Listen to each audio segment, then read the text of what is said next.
Добрий вечір, Україно. В Китаї 22:36, 5 годин різниці з Києвом. Тут робочий день вже завершився, він був надзвичайно насиченим, надзвичайно відповідальним, не буду приховувати. Але я хочу вам почати історію про цей день з того, що відбулося декілька днів тому. Пам'ятаєте, я колись записував рілз для вас про те, як розказувати про Україну іноземцям.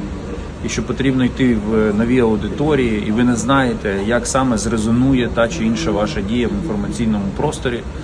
Тому не треба втрачати нагоди, власне, щось прокомунікувати. І от я напередодні візиту записав коротке відео для користувачів китайської соцмережі Weibo. І записали, запостили і пішли працювати далі. Приїжджаю я в Китай, і буквально на кожній зустрічі, яка у мене відбувається, мені китайські співрозмовники відзначають, що вони помітили, що це відео зрезонувало в Китаї. І дійсно ми дивимось 1 200 000 переглядів, величезна купа поширень, величезне обговорення, величезна кількість слів підтримки від китайських громадян на адресу України. Тому це ще один приклад того, що потрібно працювати і потрібно комунікувати. Правда завжди проб'ється. Щоб далеко не відходити, ще одне питання на інформаційному треку. От дивіться, сьогодні окремі телеграм-канали і журналісти, хтось свідомо, хтось несвідомо, підхопили російський наратив про мої переговори з міністром закордонних справ Китаю і почали розганяти його по українському інформпростору. Тут відповідь дуже проста. Російський наратив. Вийшла заява МЗС про цю зустріч. Все там було чітко розкладено по поличкам, як воно було насправді. Слава Богу, розумні голови все передали об'єктивно. Але коли це все припиниться? Коли припинимо підхоплювати російські наративи? Коли російську пропаганду припинимо поширювати? Давайте відповідально до цього ставитися і завжди дивитися перші джерела, а не те, як їх інтерпретують. Тепер, по суті, перемови. 3 години розмови з міністром закордонних справ Китаю Ван Ї. Розлогої, детальної, відвертої.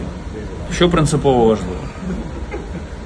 Китай непорушно підтвердив свою повагу до принципу суверенітету і територіальної цілісності України. Це дуже важливо. Це знімає цілу низку інсинуацій. Друге, мій китайський колега чітко сказав, що він погоджується, що потрібна не ілюзія миру, а потрібен справедливий і сталий мир. Ось чого ми маємо прагнути. Тобто не треба прагнути якихось тимчасових рішень.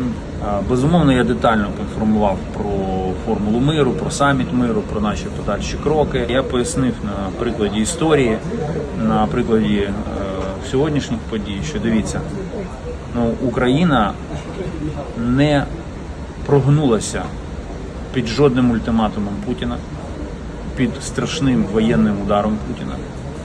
І Україна ніколи, на жоден сантиметр не прогнеться, якщо будь-хто в світі, незалежно з якої частини світу, спробує говорити з нами мовою ультиматуму. Це просто неможливо. Не такий президент Зеленський, не така держава Україна і, головне, не такий український народ.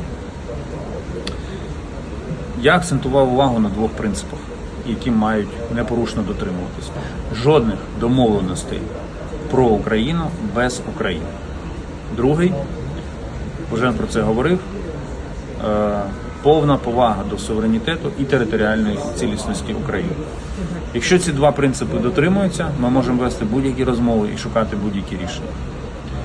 Далі ми говорили про ширші речі, про трикутник, про те, що Україна буде членом Європейського Союзу і українсько-китайські відносини вже треба розглядати через цю призму. Відчувається налаштованість Китаю на розвиток торгівлі з Україною, взагалі на розвиток двосторонніх відносин з Україною. Тобто величезні економічні можливості. Хочемо, щоб були відносини тісніші між українськими регіонами і китайськими регіонами. Тому такий дуже широкий порядок денний, але в центрі уваги, безумовно, мир. Ми продовжуємо говорити з Китаєм, продовжуємо працювати з усіма країнами, які брали участь в саміті Формули миру, які підтримали спільне комюніке, які все ще розглядають приєднання до спільного комюніке. Ну, коротко кажучи, ми продовжуємо працювати.